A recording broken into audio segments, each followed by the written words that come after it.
Marami sa atin ang nagnanais mapabuti ang kalagayan ng ating bansa at isa na rito ang pangalagaan ang ating kalikasan. Ngayong araw, ang mga pag-aaral ng isa sa mga Outstanding Young Scientists 2018 ay tiyak na makapagbibigay sa atin ng inspirasyon. Ang kanyang interes lang naman sa bioenergy production ang nagbunsod sa kanya na i-develop ang teknolohiya na kayang linisin ang domestic wastewater at ang microalgae na isang potential alternative renewable energy source. Nakakabilib, di ba? Tunghayan natin ang today's Expert Talk with the Outstanding Young Scientist 2018 awardee, Dr. Jey-R Ventura on Environmental Engineering and Biotechnology. Dito lang sa DOSTv Science for the People.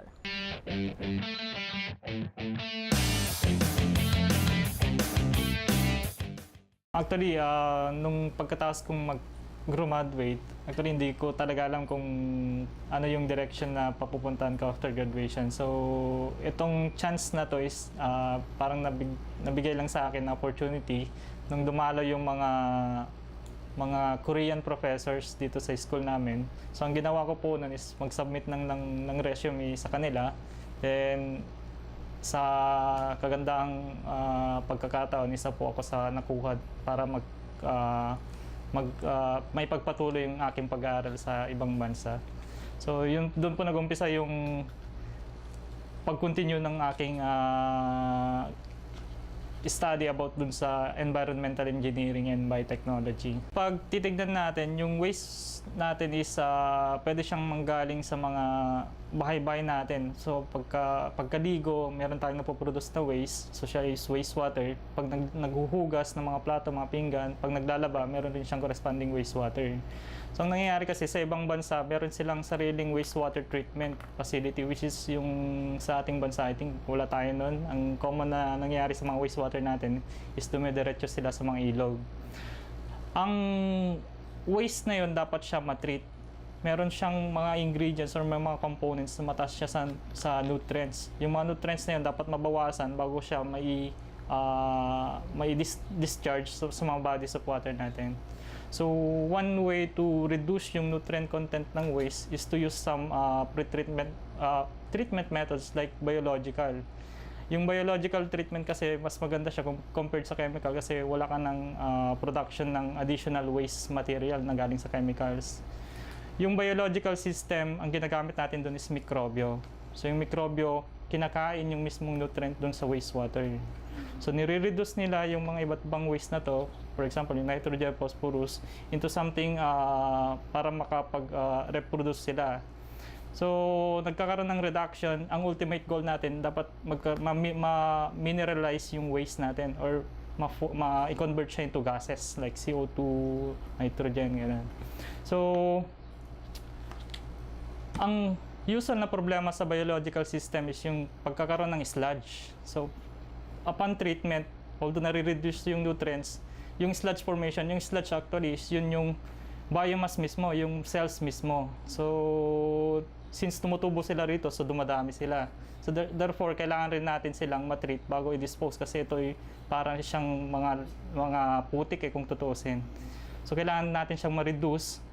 Then sometimes yung common na ginagamit is usually kinakapture siya, kinokollect siya, pwede siyang filter, i-collect, then dinadry, pwede siyang gawing panambak sa mga sakahan natin, pwede siyang gawing landfill, at yung isa, pwede rin siyang i-gasify or gamitan ng incineration. Pero ang problema sa mga process na ito is additional, aside from the additional treatment process na medyo mahirap gawin, pagko-collect na lang mismo. Medyo mahal rin siya, tapos hindi siya reliable na gamitin or hindi siya safe sa ating environment. So one way to have reduction na mas maganda compared to these alternatives is to why not treat on-site yung sludge. So yun yung parang ginawa namin sa Korea, sa Korea kasi naka-base to. So ang ginawa doon, meron kaming system of reactors. So bale, yung conventional kasi na ginagamit is yung activated sludge system. So ang nangyari dito, meron kaming anaerobic anoxic system. Doon pumapasok yung biological wastewater treatment. Tapos pagka-treat na yung nutrients, yung formation ng biomass or yung kakaroon ng microorganism, diretso siya sa membrane bioreactor.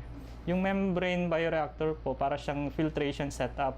So dito na-separate yung wastewater, yung treated wastewater, at saka yung biomass na na-form na galing sa microbes. So yung biomass na to, kailangan natin siyang i-treat ulit. Kasi kung tutusin, biomass is a composition ulit siya ng iba't ibang molecules like carbon, nutrients, so nitrogen, phosphorus. So isa pa rin siyang uri ng nutrients. So this one should be treated first. So ang ginawa namin, kinolect namin yung biomass, tapos nilagay namin sa isang aerobic digester. So siya ay a little bit elevated po yung temperature na ginamit. So it's about 40 to 50 yung range po ng temperature. Tapos dito po na lalize or na break yung cells. So upon breaking ng cells, ang tawag po sa reactor na to is solubilization tank. Nasusolubilize si cell. So nangyayari, nare-release ulit yung mga nutrients na nandun sa loob ng cells at saka yung component ng cells. So pagka-break ng cells, ang ginagawa, binabalik ulit siya dun sa biological wastewater treatment natin, dun sa oxic tank natin. So nagiging cyclic yung process, kinakain yung nutrients ulit, tapos nagkakaroon ulit ng panibagong treatment doon. Then, babalik na naman siya sa MBR, tapos pabalik-balik siya ganun. So, ang kagandahan ng process na yun, hindi na natin kailangang i-capture yung sludge mismo. Kasi meron na tayong internal reduction ng sludge aside from nutrient removal. So, based dun sa pag-aaral namin, meron kaming almost zero sludge yung production. So, wala nang problema sa pagdi-discharge ng sludge. So, maganda siya kasi internal yung cleaning. So, all in all, I think maganda siya kung tutuusin. Maganda yung buong process na pwede rin natin sanang i-adapt sa bansa natin kung kaya nung government natin na ganun yung paging sistema. Kasi so far, malaki yung problem natin sa water pollution. Pagka-treated na yung tubig, pagka-separate na dun sa membrane filtration setup natin, pwede na siyang i-discharge. Actually, yung tawag dun is yung effluent. Yung effluent na yun is nagko-conform na siya sa mga environmental standards natin. So usually yung color, yung organic content, yung mga BOD, COD, ganun. So actually, pasado na siya. So ibig sabihin, malinis na siya kung tutuusin. Konting treatment na lang, pwede na rin natin siyang ulit gamitin for drinking, for agricultural purposes. Ganun yung pwedeng mangyari doon if we add more treatment operation doon. And since malinis na siya, I think ready na siya for discharge sa mga bodies of water natin. So hindi na natin problema na kontaminado pa siya na pwedeng makasira sa ating paligid, sa mga sa environment natin, lalo na yung mga fishes natin dun sa mga bodies of water. Which is later on tayo rin naman yung end user ng mga, or tayo rin yung kakain ng mga fishes na to, yung mga animals na to. Kung tutuusin, nasa developmental stage tayo. So yung pag-increase ng mga infrastructure natin, yung paglago ng ekonomiya natin, yung kasi kitang-kita naman ang dami ng mga bahay-bahay sa mga paligid, mga establishment. Dapat sana sumasang-ayon rin yung pagprotekta sa ating environment. Kasi kung tutuusin, pag hindi siya sumasabay, sa atin rin kasi babalik. Although, nag-i-improve yung kabuhayan natin, pag hindi na pagplanuhan ng maayos yung pag-protect sa ating environment, later on, siya rin yung babalik sa atin, which is hindi maganda lalo sa mga future generations. After MS or dun sa Master of Studies ko, yung focus dun is about dun sa wastewater treatment. So, yung plan ko before is to just finish my MS studies. So, parang gusto ko bumalik na sa bansa natin at magtrabaho, ganun. Pero the same, binigyan pa ako ng pagkakataon ng advisor ko na i-continue yung studies ko. Then nagkaroon pa ulit ako ng chance. So green up po naman po ito kasi ito ay additional naman para sa akin to gain more information. So dito nag-shift yung direction ng research ko. So noon meron tayong lalo na late or early to bago mag-year 2000, meron tayong mga researches about bioenergy na doon nag-boom yung research natin about bioenergy. So, wastewater treatment, then napapunta pa ako sa energy production or bioenergy. So, as of now, pinagtutunan ko pa rin po ng pansin to kasi one of the human commodities po natin is yung pagkuha ng energy source. So, yung energy source po natin kasi usually nakadepend po tayo sa mga fossil fuels, which is as early as 1970s, meron na tayong tinatawag na oil crisis. So, ibig sabihin, kailangan na natin maghanap ng mga alternatibong source ng mga energy. So, one way to produce energy is to use some biomass or feedstocks na galing sa mga biomass natin, sa mga plant materials. One of the bioenergy resource natin, yung bioenergy kasi napoproduce siya using some biological methods pa rin. So I think hindi pa rin siya lumalayo dun sa environmental aspects or biotechnological aspects. So ang nangyayari dun sa bioenergy production, meron tayong substrate na tinatawag, which is usually a biomass na galing sa plants, and yung iba sa mga food crops natin. So yun yung unang tinap na bioenergy resource natin. Then through the action of microorganism, parang ang ginagawa, kino-convert tong biomass na to into something useful at mako-convert natin siya into biofuel. So yung biofuel natin, ang common example niya is yung bioethanol, biodiesel, and somewhat yung higher form yung biobutanol. Ang pinakamagandang substrate, ang common kasi na problem pag sinasabing feedstock is yung galing sa mga food crops natin, dun sa mga ginagamit natin for human consumption. So dapat sana hindi natin sila gagalawin for biofuel conversion kasi kung tutuusin, meron na rin tayong scarcity sa food.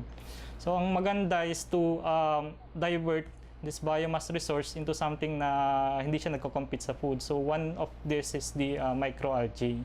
So yung microalgae po is para siyang plant-like na para rin siyang plant-like material, and as well as isa siyang uri ng microorganism. So this microalgae, so tumutubo siya gamit ang energy sa sun. And yung carbon source niya is yung mga CO2 na binubuga natin at saka yung mga iba't ibang mga animals. So kung tutuusin para lang siyang halaman na kino-convert yung CO2 into something carbohydrate sa kanila or into something new biomass gamit ang energy ng sun, then para tumubo sila ng maayos. So the same, it uses also some fertilizers kaso medyo minimal lang compared sa mga plants natin. Then likewise, ang kagandahan ng microalgae compared dun sa mga plants natin, kung tutuusin yung surface area niya, mas maliliit kasi siya compared sa mga plants natin. So yung tendency niya para makapture yung sunlight natin, yung sun energy natin is mas maganda.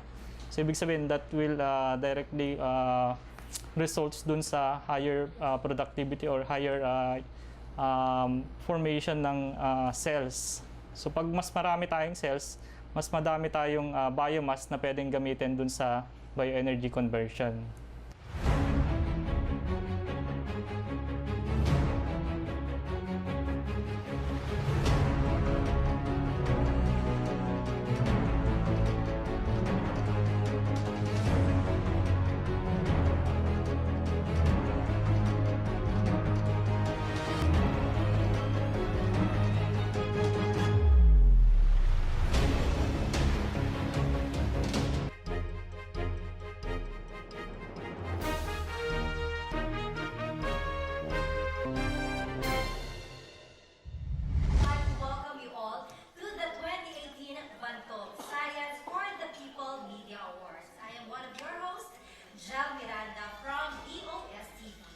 And I'm Oling Miranda, formerly from Net 25 Eagle Broadcasting Corporation. Kasama sa tagumpay ng kauna-unahang Media Awards ng Department of Science and Technology, ang Science and Technology Information Institute o STII.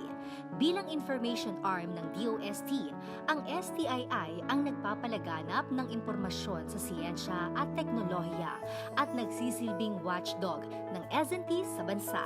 Sa naganap na Bantog Awards sa Philippine International Convention Center, nakasama natin ang mga private at government media mula sa Business Mirror, Malaya Business, DZEC Radio Aguila, Panahon TV, GMA, ABS-CBN, maging mga freelance journalists. Sa kahusayan at kontribusyon na ipinakita nila, ninanais pa ng STII na lalo silang magpursige na makatulong sa pagbibigay kaalaman ng agham sa bawat Pilipino. Mula sa print, telebisyon at cyber, umangat ang galing ng mga tao na ipakilala ang siyensya sa masa. Kaya para bigyang pugay sila, pinarangalan ang mga karapat-dapat sa rekognisyon na ito. Kasama rin sa awarding ang mga Outstanding Information Officers at Outstanding Regional Media Practitioner. Dinaluhan ang programa ni na Secretary Fortunato de la Peña ng DOST at ni Director Richard Burgos ng STII na nagpaunang salita sa programa.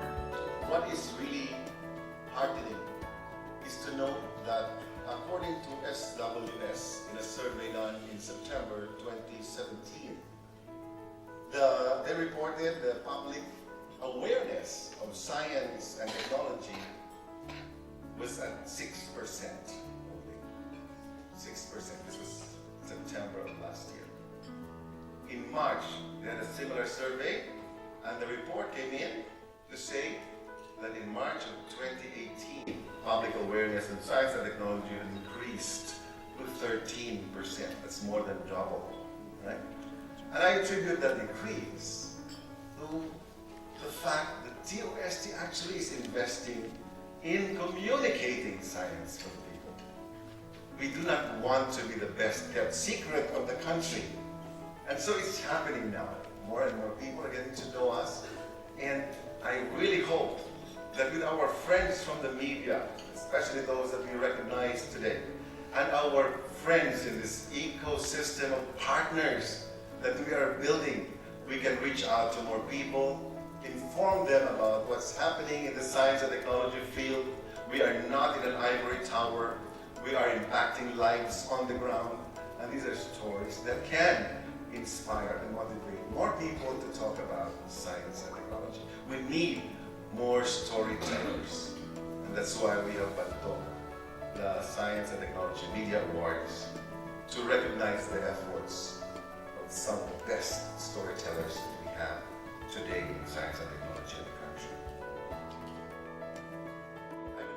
Talaga namang nag-enjoy ang mga dumalo sa Bantog Awards. Bilang ito na rin ang paraan para makilala nila ang mga kaibigan sa media at iba pang paksa na pwede nilang pagtuunang pansin at talakayin. Inaasahang magaganap ulit ang pangalawang Bantog Awards sa 2020.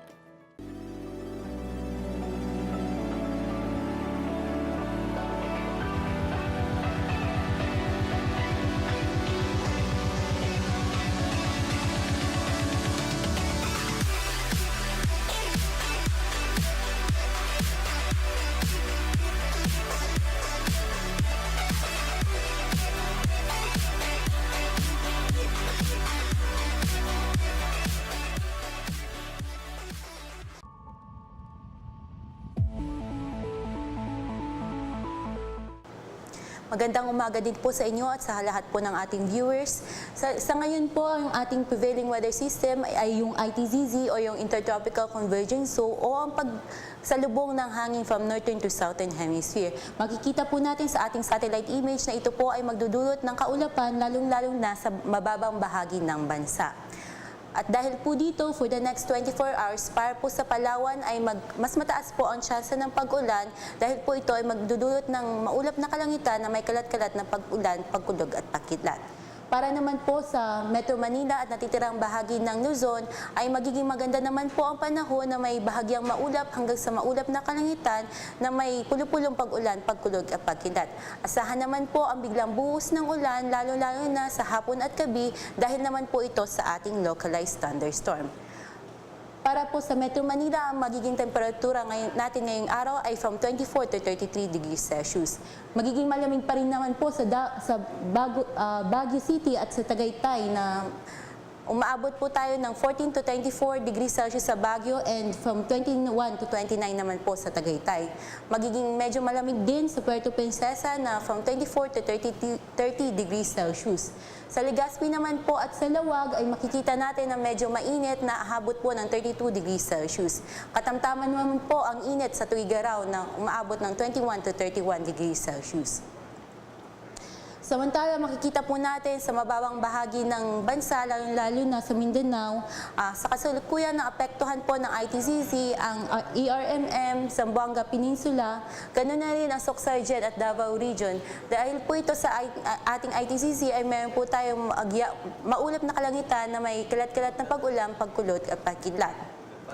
Para naman po sa natitirang bahagi ng bansa ay magiging bahagyang maulap hanggang sa maulap ang kalangitan na may daladalang pulupulong pag-ulan, pagkulog at pagkidlat. Para naman po sa temperatura natin sa Davao, pati na rin po dyan sa kabayan natin sa Cebu ay magiging medyo mainit pa rin po from 24 to 32 degrees Celsius. Para naman po sa Zamboanga, pati na rin sa Cagayan de Oro ay from 23 to 32 degrees Celsius. At para naman po sa kababayan natin dyan sa Tacloban, pati na rin po sa Iloilo ay abot po ng 25 to 32 degrees Celsius. Magandang balita naman po para sa ating mga kababayan mangingisda dahil wala po tayong nakataas na gale warning signal sa ngayon. Iba yung pag-iingat lamang po sa northern seaboards po ng Luzon, pati na rin sa western section and eastern section ng Luzon dahil magiging katamtaman hanggang sa maalon pa rin po ang ating karagatan. Samantala sa natitirang bahagi naman po ay magiging katamtaman lamang ang ating alon, kaya iba yung pag-iingat lamang po. For the next 3 days ay magiging maganda pa rin ang panahon natin for Metro Manila. Magiging partly cloudy to cloudy skies pa rin tayo na may temperatura from 24 to 33 degrees Celsius. Para naman po sa kababayan natin na pupunta ng Baguio City ay magiging maganda at malamig pa rin ang panahon at na may partly cloudy to cloudy skies with isolated rain showers pa rin po tayo. Ang temperatura naman ay abot from 15 to 24 degrees Celsius. Para naman po dyan sa kababayan natin sa Legazpi City ay magiging maganda rin ang panahon hanggang Biyernes na abot po ng 24 to 33 degrees Celsius pero meron po tayong bahagyang maulap hanggang sa maulap na kalangitan. For Metro Cebu rin po ay magiging maganda ang ating panahon for the next 3 days na may bahagyang maulap hanggang sa maulap na kalangitan. Ang temperatura naman po natin ay aabot ng 24 to 32 degrees Celsius. Para naman po sa Metro Davao ay magiging mas mataas pa rin ang tsansa na pag-ulan bukas dahil magiging maulap pa rin ang kalangitan na may kalat-kalat na pag-ulan, pagkulot at pagkidlat. Magiging maganda naman ang panahon sa Huwebes hanggang Biyernes, naging partly to cloudy skies with isolated rain showers pa rin po tayo. Generally po, asahan po natin ang biglaang buhos ng ulan, lalo-lalo na sa hapon at gabi dahil po, pa rin po ito sa ating localized thunderstorms. Para po sa impormasyon na karami, meron po tayong binabantayang bagyo ngayon sa labas ng Philippine Area of Responsibility. Ito po ngayon ay isa ng severe tropical storm na may international name na U2. Kaninang umaga ay namataan po ito sa layo ng 2,925 km east of Visayas. For the next 2 to 3 days ay hindi pa rin po ito inaasahang makaapekto o papasok sa ating bansa. Ang haring araw ay sumikat kaninang 5:49 ng umaga at ito naman ay lulubog mamayang 5:32 ng hapon. Para po sa karagdagang impormasyon, mag-visit lamang po sa Pag-asa official website bagong.pag-asa.dost.gov.ph. Ito po muna ang latest mula sa Pag-asa Weather Forecasting Center. Jumayla Garrido, nag-uuli. DOSTv would like to thank Filipino Creazione de Mano Incorporated. Visit their showroom at ground floor lobby, PSM-BFI Building, 318 Santolan Road, West Crames, San Juan City. SciTev, the world's leading source of reliable and authoritative news, views, and analysis on information about science and technology for global development. Visit their website at www.scidev.net. Talaga nga namang kamangha-mangha ang advokasiyang isinusulong ni Dr. Ventura upang mas mapabuti pa ang kalagayan ng ating kalikasan. Truly inspiring ika nga ang kanyang mga pag-aaral para pangalagaan ang ating kapaligiran. Sa susunod na episode, abangan ulit si Dr. Ventura para sa kanyang kasalukuyang research tungkol sa plastic na biodegradable daw. Ako po si Jel Miranda at laging tumutok dito sa inyong daily dose ng Science News and Facts, ang DOSTv Science for the People.